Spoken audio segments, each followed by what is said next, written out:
Congratulations, you tuned in to Money Moves with Nick, where I help you make more money and keep it. Today we're going to be talking about Proverbs 10, which has a lot of financial wisdom in it, okay? And if you just take a second and listen to this video, you may learn something and it may affect your bank account. I'm here to help you make more money and keep it, and this is one of the tools that we can use to do that. This is one of the resources.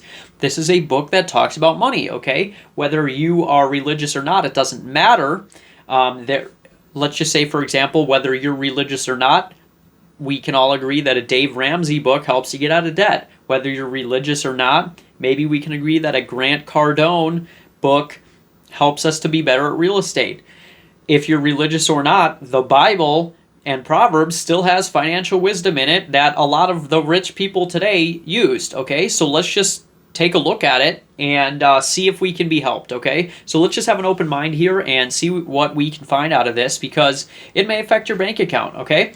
And I kind of wrote some themes that I got out of this after reading it. This is what I read right when I woke up in the morning here. And I kind of wrote some things down to help you understand a little bit better. First thing is just a few definitions. Righteous and wicked. These are very interesting words. And oftentimes we think of righteous as, I'm a person who doesn't sin. And we have a wicked person as someone who is like, I'm going to hurt people. I'm gonna kill people, okay? Somebody who's like deliberately like evil or like, you know, planning crime, okay? And those are the ideas that come into my mind, and I actually don't think that those are good words, so I'm gonna kind of translate them into a better word for you so this can make a little bit more sense, okay? So when we talk about the point of the Bible or the Torah, it is actually just it's directions. It's basically a map that in the story God is giving to the Israelite people, okay? So it's directions is the best way, okay? It's a map. Hey, here's a map. Here's a map of directions on how to succeed in life. Here's how to succeed financially. Here's how to succeed in our relationships. Here's how to succeed spiritually. All of this, it's a map, and you can either choose to follow it. You can take the directions, be humble, and say, yeah, you know what? I am going to follow those directions. Or you could say, yeah, screw those directions. I'm not following them, okay? So people who want to follow the directions are going to be referred to as righteous. People who do not want to follow the directions are going to be not gained. I was reading the word gained on my screen. They are going to be defined. People that are wicked are going to be defined as people who do not want to follow the directions, or maybe don't see the value in the directions, or don't know about the directions, okay? So let's not characterize people and say they're maniacally evil or good. It's not a good or evil debate. It's just a choice. Do I want to follow the directions, okay? So I had to define these because these words come up a lot, and I just wanted to share how I think about them before we get into this, okay? So let's talk about this. I'm going to read through all the verses, and I'm going to share with you then the themes that I got out of this, okay? This is not the entire chapter. These are just the specific verses that I felt like talked about money, okay? Treasures gained by wickedness do not profit, but righteousness delivers from death. Treasures gained by wickedness, by not following the directions, do not profit, but righteousness delivers from death. Following the directions leads to security. Not following the directions leads to temporary success. The success is temporary is what I'm getting out of that. And you can get your own definition. I'm just talking about what I think when I see this, okay? The Lord does not let the righteous, or those who follow the directions, go hungry, but he thwarts the craving of the wicked. Okay? Sounds like to me that there's a spiritual force, a father-like figure that is protecting and providing for us. And by following the directions,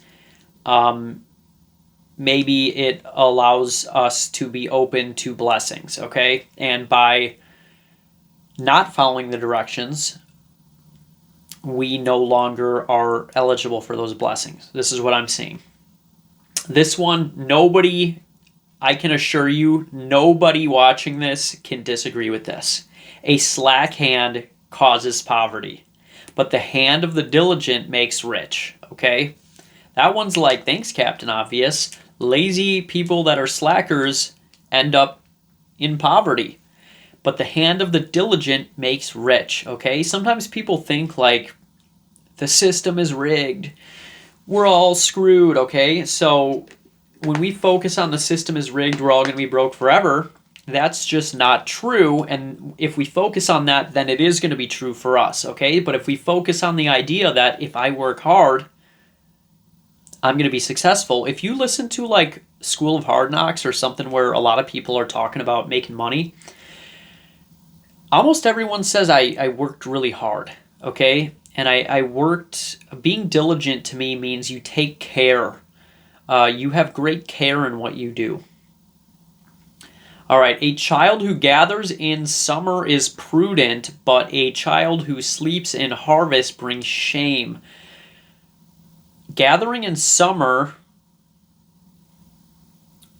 is interesting phrasing to me because you would normally gather in the fall, in my opinion, but maybe it's more of a phrasing that gather while you can, and that is prudent means just kind of like you're smart and you're thinking about the future. Prudent means having thought for what the future may bring. A child who sleeps in harvest brings shame, okay?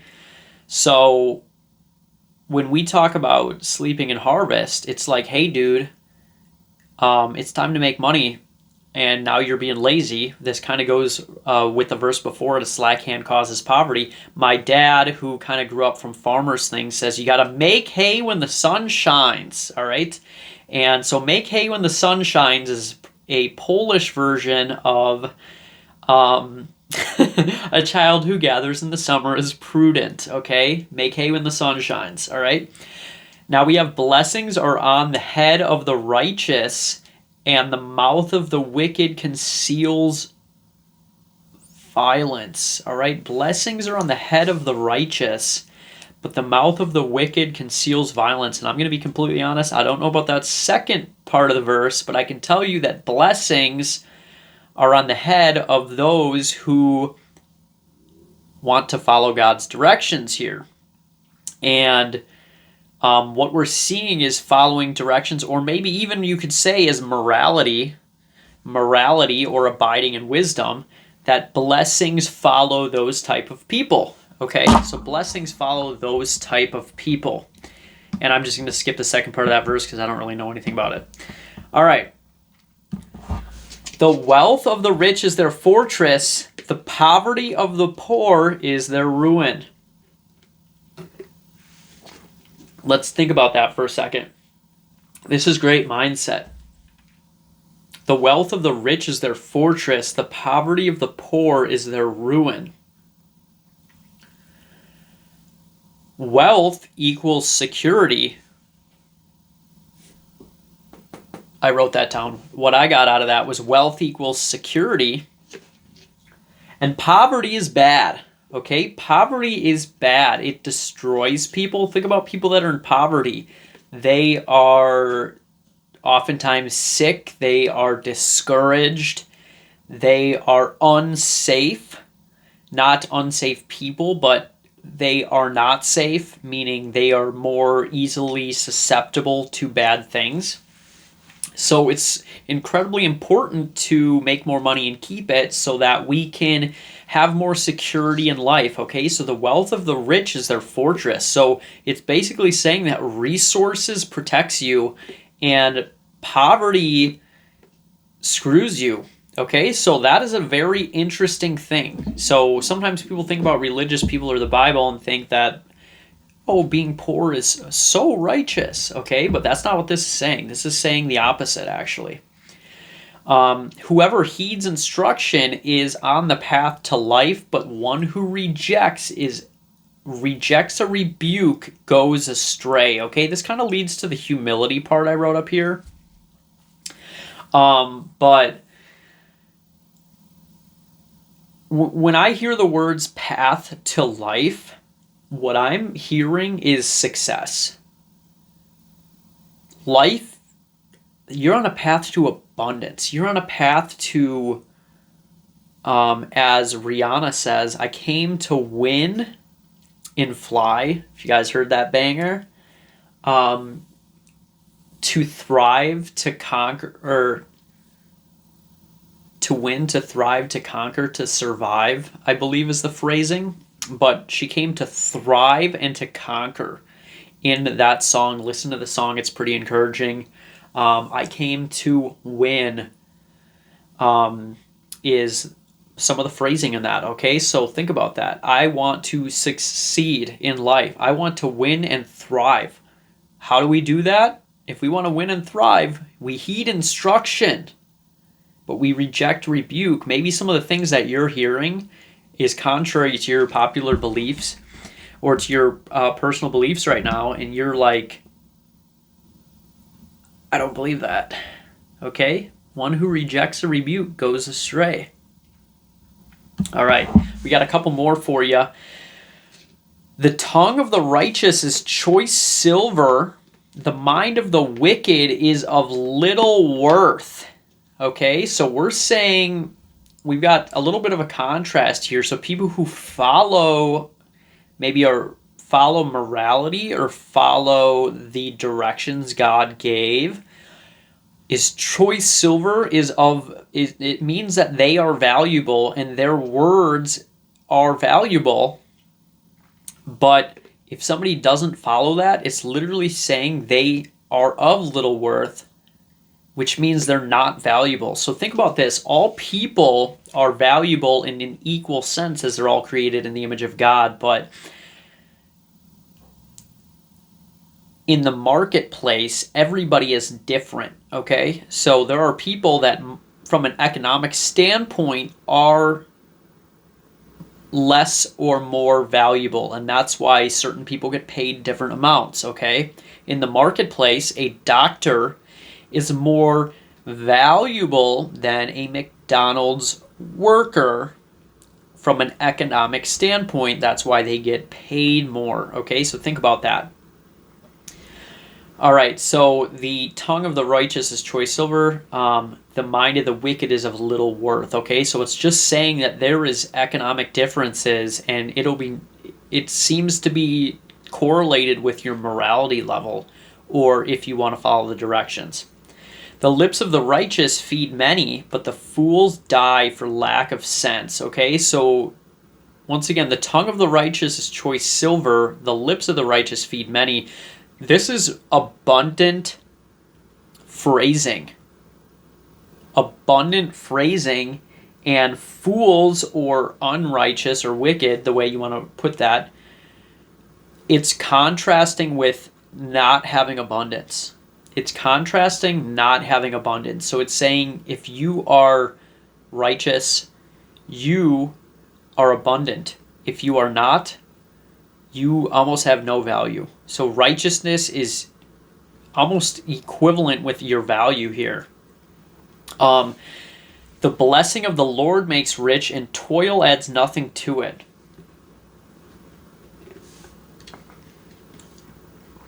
Okay, so it sounds like wealth or blessings or abundance that comes from the Lord, which if we track that back, comes from following his directions, makes you wealthy and makes you abundant. And toil adds nothing to it. Which is interesting phrasing there. Toil adds nothing to it. I have to think about that for a minute.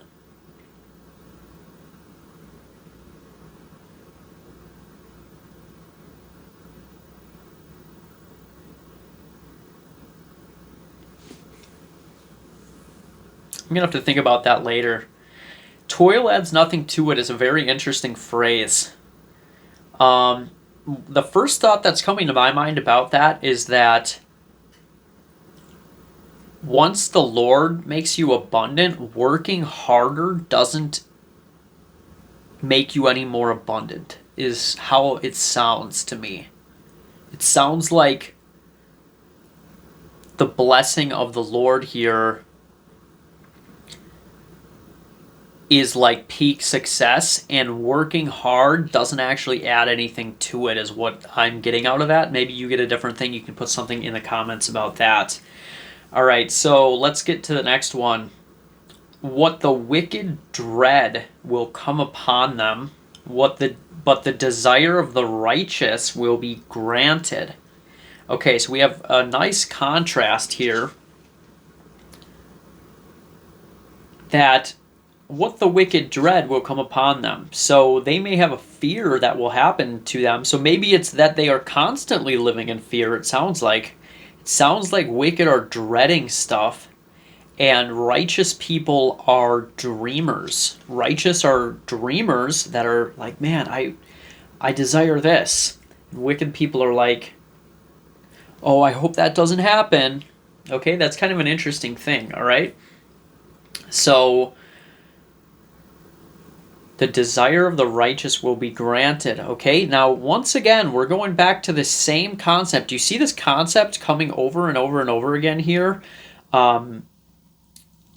This concept is appearing over and over and over again. Okay, it's that righteous, or living in alignment with God, following God's path, leads to abundance. Okay, this theme is repetitive here.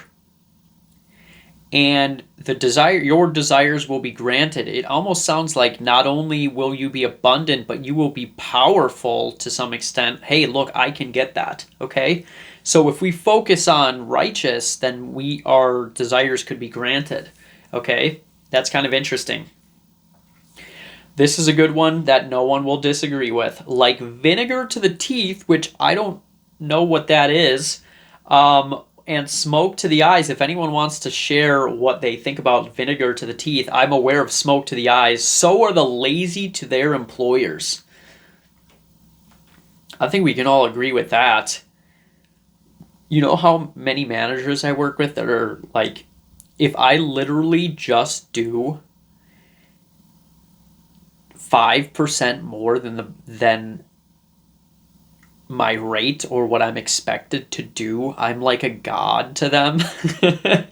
Like, dude, we love when you work, because there's so many lazy people that they're just like, oh man, these guys suck. Okay, so quick side note, if you want to find favor from your employer and potentially get more money, if you literally just do a good job of what you're expected to do, you are like in the top 10%. All right? Because there are so many people, I heard this phrase that mediocrity is exponential, but elite people are incremental, which means there's exponentially more. It comes from Price's law. You can look into that, but mediocre people are exponentially abundant, but people that are quality as far as marketplace value, economic value, are very few, and obviously a lot more valuable. So, like vinegar to the teeth and smoke to the eyes, so are the lazy to their employers, okay? Well, if you want to raise, maybe you should just not be lazy, all right? There are lazy people, plenty of them. All right, we got two more verses. The hope of the righteous ends in gladness. This kind of ties back to the last one we were reading, where the desire of the righteous will be granted, but the expectation of the wicked comes to nothing. All right, so we've got a nice contrast here. So what with the wicked dread will come upon them, but also the expectation of the wicked comes to nothing, which means their dreams don't happen.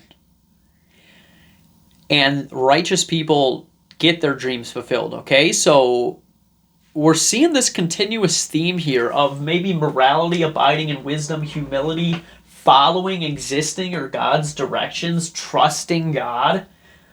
All of these things are repetitive in this chapter here, and they lead to abundance and financial success is really what I'm seeing here. All right? The way of the hope of the righteous ends in gladness, okay?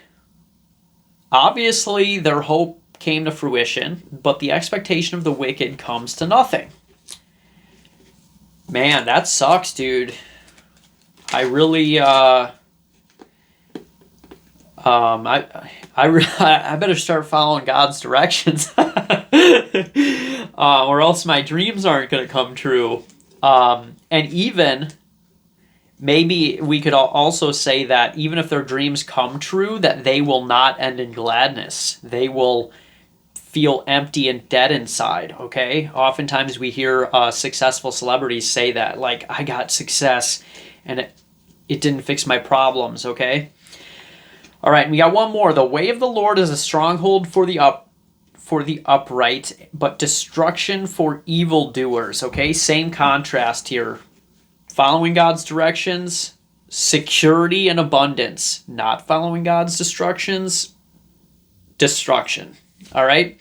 Not following God's instructions. I might have said destructions there because I was reading and talking. Let me rephrase that.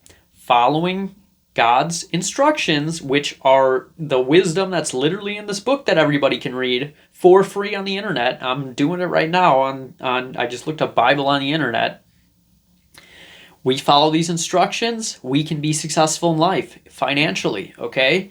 We don't, bad things happen, okay? So that's what I want to share with you. I found this to be impactful. I'm here to help you make more money and keep it.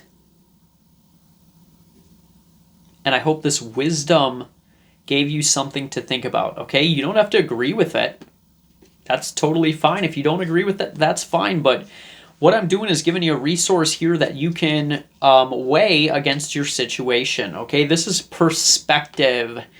This is perspective, okay? And we can use perspective however we see fit, okay? For me, the perspective I'm getting is we need to prioritize following these directions and living in accordance with the God character here and what the wisdom that the God character is sharing. If we do that, then abundance follows. It seems like prioritizing God, the God character, or God or Jesus or the Lord, prioritizing that leads to abundance, financial abundance. Sometimes people will say, well, you're going to suffer here, but then you're going to get good stuff in heaven. I don't think that's what it's saying at all here. I think it's talking about this life, okay? So that's how I'm interpreting this, and you can interpret it however you want. But I made this video for you guys. If you found it important, share it with a friend. If you found that this video sucks, sorry to hear that. Have a wonderful day.